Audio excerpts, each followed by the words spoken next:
அவர் சினிமாவில் இருந்தார், ஸோ எல்லாத்துக்குமே நான் தான் கவனிச்சுக்கிட்டேன்ற மாதிரி தான் அவங்க போட்டிருந்தாங்க. பொன்னியின் செல்வத்தில் ஒரு ராஜாவா பார்த்தவர், நிறைய பேர் ஒரு ராஜா இப்படிதான் இருப்பாரா அப்படின்னு நினைச்ச ஒரு கேரக்டர் இந்த அளவுக்கு உடஞ்சு போயிருக்காரு. இது ஒரு ஒரு மனுஷத்தன்மையோட யோசிச்சு பாருங்களேன். இந்த மனுஷனும் நல்ல மனுஷன், இந்த அம்மாவும் நல்ல அம்மா தான். ஆனால் ஒரு பிரச்சனைன்னு வருது. பிரச்சனைன்னு வரும்போது சோஷியல் மீடியாவில் போய் 2 பேர் மாறி மாறி பேசிக்கிட்டாங்க. என்னையும் பார்த்துக்க மாட்டேங்கிறேன், என் குழந்தைங்களையும் பார்த்துக்க மாட்டேங்கிறேன், என் குழந்தைய மட்டும் ஏன் பார்க்கணும்னு ஒரு மைண்ட் செட் வரும் இல்லையா? ஸோ அதெல்லாம் மீண்டு நான் வெளியில் வந்துட்டேன். நான் எனக்குன்னு ஒரு லைஃப்பை பார்த்து போயிட்டுருக்கேன். அதையுமே அவங்க வந்து சைபர் புல்லி பண்ணுறாங்க. என்னோட மனநிலை சரியில்லை, நான் நடிக்க போகிறதில்லை, என் பிரச்சனைகள் தீர வரைக்கும் நான் நடிக்க போகிறதில்லைன்னு ஒரு மனுஷன் டிக்ளேர் பண்ணுறாருன்னா அவரோட மனநிலை எப்படி இருக்கும்? அது மேபி ஒரு ஒய்ஃபாக இருக்கும்போது இது ரொம்ப லேமன் பாயிண்ட் ஆஃப் வியூவில் பார்க்கும்போது ஒரு பெண் நண்பர் அது எப்படி நான் ஒத்துக்க முடியும்? புதிய சிந்தனை நேயர்களுக்கு வணக்கம். இன்றைய சிறப்பு நேர்காணலில் நம்முடைய இருந்திருக்கும் சிறப்பு விருந்தினர் உயர்நீதிமன்ற வழக்கறிஞர் திருமதி பிரீதா அவர்கள். மேம் வணக்கம். வணக்கம் சார். எப்படி மேம் இருக்கீங்க? ரொம்ப நல்லா இருக்கேன் சார். மேடம், பிரபல நடிகர் ஜெயம் ரவி இன்னைக்கு வந்து அவங்க அப்பா பேரை மோகன் ரவியா மாற்றிருக்காரு. பல ஆண்டுகளாக டிவோர்ஸ் கேஸ் போயிட்டு இருந்துச்சு. இப்போ இன்னைக்கு ஒரு முடிவுக்கு வந்திருக்கு. கிட்டத்தட்ட அவருடைய மனைவி ஆர்த்தி அவர்கள் 40 லட்ச ரூபா எனக்கு ஜீவனாம்சம்னு கேட்டிருக்காங்க. ஆனால் நீதியரசர் அதெல்லாம் முடியாது, 3 லட்சம் தான் அப்படின்னு சொல்லி அதையும் சொன்னதுக்கு அப்புறம் குழந்தைகளை பார்க்க நீங்க அனுமதிக்க மாட்டேங்குது, அதுக்கான ஒரு கால அவகாசம் கொடுத்துருக்காங்க. இந்த வழக்கை நீங்க எப்படி மட்டும் பாக்குறீங்க? சார், இது வந்து இப்போ நீங்க சொன்ன மாதிரி ஒரு பிரபலமான நடிகர்ன்றதுனால இதுங்க பேசப்படுது, வெளியில தெரிய வருது, பேசப்படுது. ஆமா, இது வந்து நான் சொல்லட்டா, every street has a case like this. உண்மை அதுதான். ஃபேமிலி கேசஸ் வந்து இந்த காலத்தில் ஒரு பிரபலம்ன்றதுனால வெளியில் தெரியுதுன்னு மட்டும்தான் நான் நினைக்கிறேனே தவிர, இந்த மாதிரி கேசஸ் நிறைய இருக்குது. மெயின்டெனன்ஸ்ன்றது என்ன? மெயின்டெனன்ஸ்க்காக தான் போட்டிருப்பாங்க. அதாவது என் குழந்தைங்கள 18 வருஷமாக நான் தான் செல்ஃபாக பார்த்துக்கிட்டேன், அவர் சினிமாவில் இருந்தார், ஸோ எல்லாத்துக்குமே நான் தான் கவனிச்சுக்கிட்டேன்ற மாதிரி தான் அவங்க போட்டிருந்தாங்க. அது தவறு இல்லை. ஒரு கணவர் இப்போ லெட்ஸே ஒரு மிலிட்டரி பர்சனாக இருந்தால் என்ன பண்ணுவாங்க? அவங்க பார்டரில் இருப்பாங்க, இங்கே அம்மாவும் அவங்க பார்த்துக்காகணும். இது இயல்பு. நம்ம அந்த ராஜா காலத்துல பார்த்தா கூட ராஜா போருக்கு போகும்போது ராணி தான் அந்த எல்லாத்தையும் பார்த்து ஆகணும். இது எல்லாம் நடக்கிற விஷயம் தான். இது ரொம்ப ஹைப் கொடுத்து இப்ப பேச வேண்டிய ஆக்சுவலா அவசியமே கிடையாது. அவர் ஒரு சாதாரண மனுஷர். அவரு ஒரு சைக்காலஜிக்கல் ஸ்ட்ரெஸ்ல இருக்கலாம், இல்ல அவருக்கு ஏதாவது ஒரு பிரச்சனை. எல்லாம் யானைக்கும் அடி செருக்குன்னுவாங்க. பொன்னியின் செல்வத்துல ஒரு ராஜாவா பார்த்தவர், நிறைய பேர் ஒரு ராஜா இப்படிதான் இருப்பாரா அப்படின்னு நினைச்ச ஒரு கேரக்டர் இந்த அளவுக்கு உடஞ்சு போயிருக்காரு. நான் வந்து ரவி சாருக்கு சப்போர்ட் பண்றேன்னு சொல்லல, ஒரு நல்ல ஒரு நடிகர் அவர் இந்த அளவுக்கு உடஞ்சு போறது நிறைய பேருக்கு கஷ்டமா இருக்கும். நான் ஆர்த்தி மேடமையும் தப்பு சொல்லல. அவங்களுக்குமே வந்து அவங்க ஏதோ ஒரு எதிர்பார்ப்பு இருந்திருக்கு, அது அவங்க நிறைவேறலன்னு உடனே அவங்களும் மனசுல வருத்தத்துல இருந்திருப்பாங்க. நான் வந்து அவங்க ஏன் போனாங்க அப்படின்னா அதுக்கு ஒரு காரணம் சொல்றாங்க, அவங்க ஒரு தேர்ட் பார்ட்டியோட பார்த்தேன்றது தான் அவங்களோட இது. ஸோ அவங்க என் ஹஸ்பண்ட் இப்படி தான் இருப்பாங்கன்னு எதிர்பார்த்த ஒரு விஷயம், ஒரு பெண்ணாக ஒரு எதிர்பார்த்த விஷயம் நடக்கலைன்னும் போது எங்கேயோ அவங்களும் உடஞ்சிருக்காங்க இல்லையா? பிகாஸ் அவங்க இந்த டிவோர்ஸ்க்கு வரதுக்கு முன்னாடி இந்த வீடியோஸ்லாம் நீங்கள் பாருங்கள், ரொம்ப அழகாக இருக்கும். ஒவ்வொரு ஃபோட்டோஸும் சரி, அவ்வளோ அழகான குடும்பம் அப்படின்னு சொல்கிற மாதிரி தான் இருக்கும். ஆனால் இந்த மாதிரி ஒரு இஷ்யூ வந்ததுக்கப்புறம் இவங்க ஜாஸ்தி பேசினதை விட அவங்க அம்மா ஜாஸ்தி, ஆர்த்தியோட அம்மா வந்து அவங்க பேசியிருந்தாங்க. ஸோ இது ஒரு மனுஷத்தன்மையோட யோசிச்சு பாருங்களேன். இந்த மனுஷனும் நல்ல மனுஷன், இந்த அம்மாவும் நல்ல அம்மா தான். ஆனால் ஒரு பிரச்சனைன்னு வருது. பிரச்சனைன்னு வரும்போது சோஷியல் மீடியாவில் போய் 2 பேர் மாறி மாறி பேசிக்கிட்டாங்க. அதுக்கே அப்போ ஆர்டர் போட்டாங்க, கேக் ஆர்டர்னு ஒன்று போட்டாங்க. நீங்கள் மாற்றி சண்டை போடுறது சோஷியல் மீடியாவில் பண்ணாதீங்க அப்படின்னு ஒரு ஆர்டர் வந்துச்சு. கரெக்ட். அவாய்ட் பண்ணுங்க அப்படின்னு வந்துச்சு. அதுக்கப்புறம் இந்த மாதிரி 40 லட்சம் ரூபாய் எனக்கு மெயின்டெனன்ஸ் வேணும், 50 லட்ச ரூபாய் என் குழந்தைங்களோட ஃபீஸு அப்படின்னு சொன்னாங்க. எந்த வழக்குலையும் சரி, எந்த விவாகரத்து வழக்குலையும் நீங்கள் விவாகரத்து பண்ணுங்க, புருஷன் முன்னாடிக்குள்ள என்ன சண்டை வேணா இருக்கட்டும், ஆனால் குழந்தைகள்னு இருக்கும்போது அவங்கள பார்த்துக்கிறது கடமை வந்து ஒரு தந்தையும் தாயோட கடமை தான். அந்த தகப்பனார் தான் எனக்கு வேலை செய்கிறாரு, அந்த அம்மா வீட்டில் தான் இருக்காங்க. இப்போ தகப்பனாரோட கடமையை நீ செஞ்சு தான் ஆகணும். இது பல வழக்குகள்ல நம்ம பார்ப்போம். என்ன ப்ராப்ளமா இருக்கணும், நீங்க நாளைக்கு இன்னைக்கு அடிச்சுப்பீங்க, நாளைக்கு கொண்டு செஞ்சுப்பீங்க.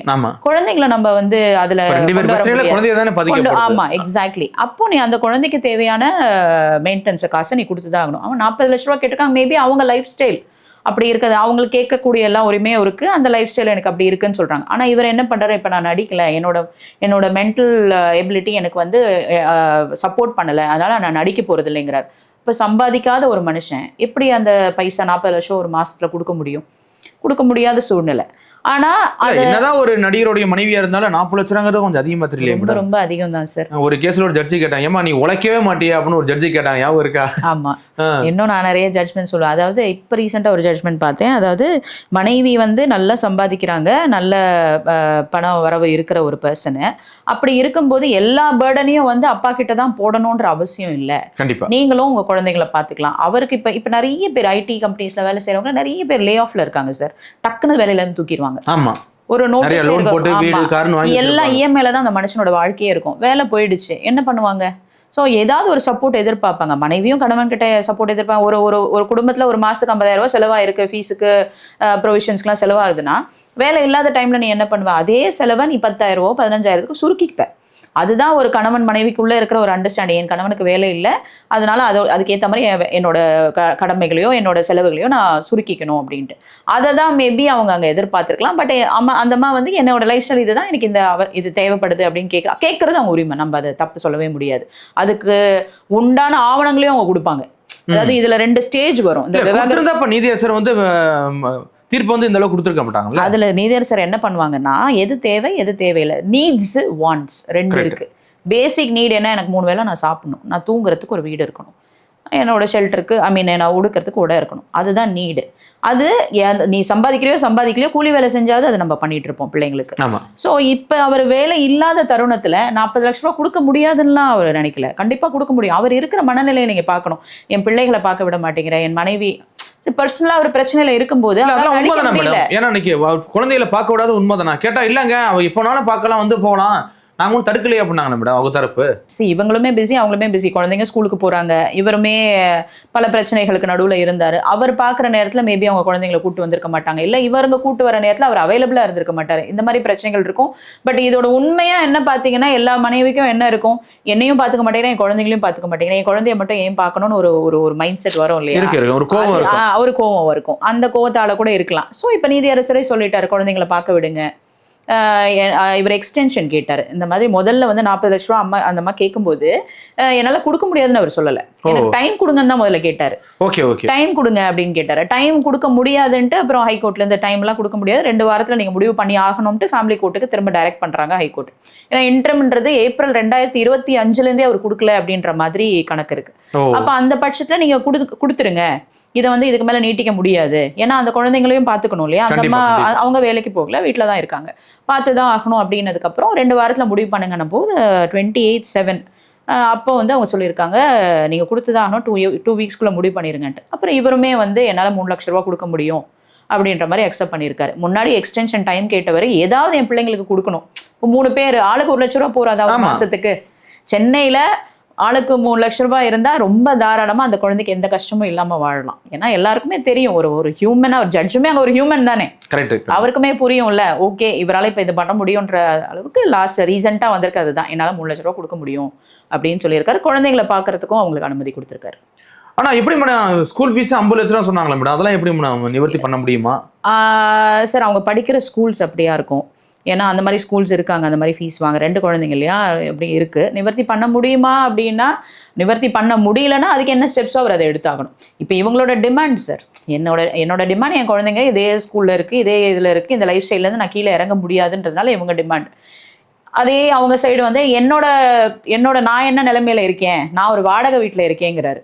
அப்போ அப்படி இருக்கிற பட்சத்தில் எப்படி இவரால் அந்த 50 லட்ச ரூபா ஃபீஸை கட்ட முடியும்? ஸோ 2 பக்கமும் கொஞ்சம் அந்த ஈகோவை இறக்கி குழந்தைங்களோட நலனை யோசிச்சாங்கன்னா பண்ணிட முடியும் இல்லையா? அதுக்கு உண்டான ஸ்டெப்ஸுக்கு என்னவோ இப்போ சொல்லியிருக்காங்க, அதுக்கு உண்டான ஸ்டெப்ஸ் அவர் எடுக்கிறாரான்னு பார்ப்போம். இல்லை அவங்க சைட் கவுன்சில் வந்து அவரோட பிரச்சனைகளை சொல்லுவாங்க.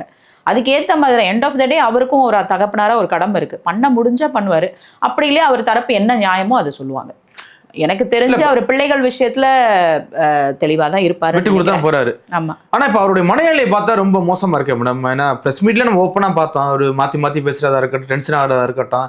ஏன் மேடம் இப்போ உண்மையிலே அந்த தீர்ப்புல சொல்லப்பட்டிருக்கா எனக்கு மனநிலை சரியில்லைன்னு சொல்றாரு எப்படி மேடம்? இல்ல சார், அந்த மாதிரிலாம் எதுவுமே சொல்லலை. அவர் வந்து எனக்கு இந்த மாதிரி ஒரு விஷயம் நடக்கிறதுனால, அதாவது அவர் கல்யாண வாழ்க்கையில நீங்க அந்த இன்டர்வியூ பார்த்துருப்பீங்க, மே மாதம் அவர் போட்டிருந்தாரு. அதாவது நான் எப்படி அந்த குடும்பத்தில் வாழ்ந்துட்டு இருந்தேன், எனக்கு முன்னாடி இருக்கிற அவர் சகலையும் கூப்பிட்டு உட்கார வச்சிருந்தாரு. அந்த குடும்பத்துல நான் எவ்வளவு ஒரு ஸ்லேவா இருந்தேன்ற மாதிரிலாம் நிறைய ரொம்ப பேசியிருப்பாரு. குடும்பப்படுத்தினாங்க. ஆமா, அது மாதிரிலாம் பேசியிருப்பாரு.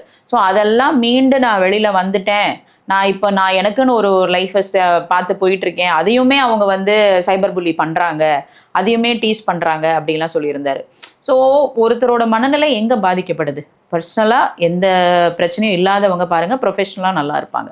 இல்லையா, பர்சனலாக எந்த இஷ்யூஸ் இருந்தாலும் அதை பற்றி கவலைப்படாத ஒரு பர்சன் என்ன வேணா பண்ணலாம். இவர் அப்படி கிடையாது.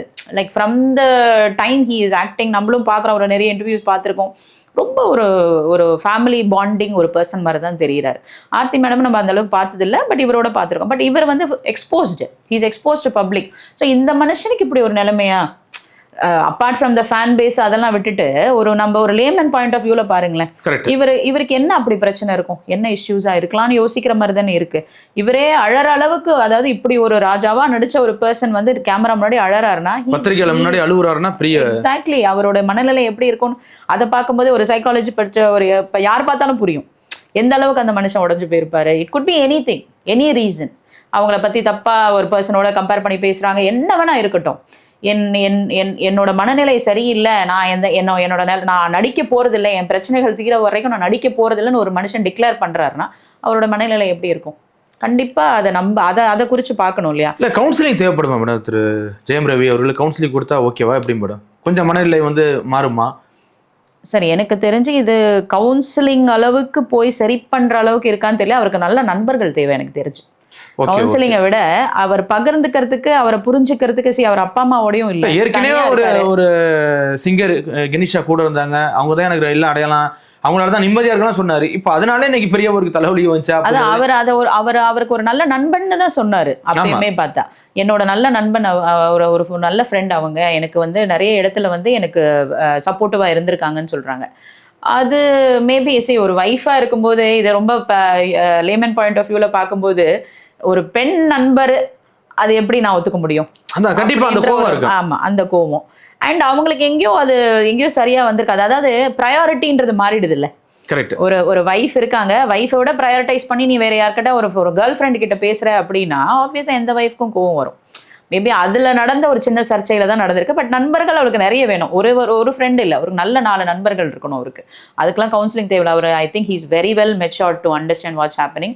2 பேரும் உட்காந்து பேசி தீர்த்துக்கிற விஷயம் தான் இது. அதை யோசிச்சா எந்த ஜட்ஜுமே முதல்ல அதை தான் சொல்லுவாங்க சார். எந்த பிரச்சனை நடக்கும் போதும் முடிஞ்ச வரைக்கும் தேல் கவுன்சில். ஜட்ஜஸே வந்து தேல் சென்ட் தெம் ஃபார் கவுன்சிலிங்.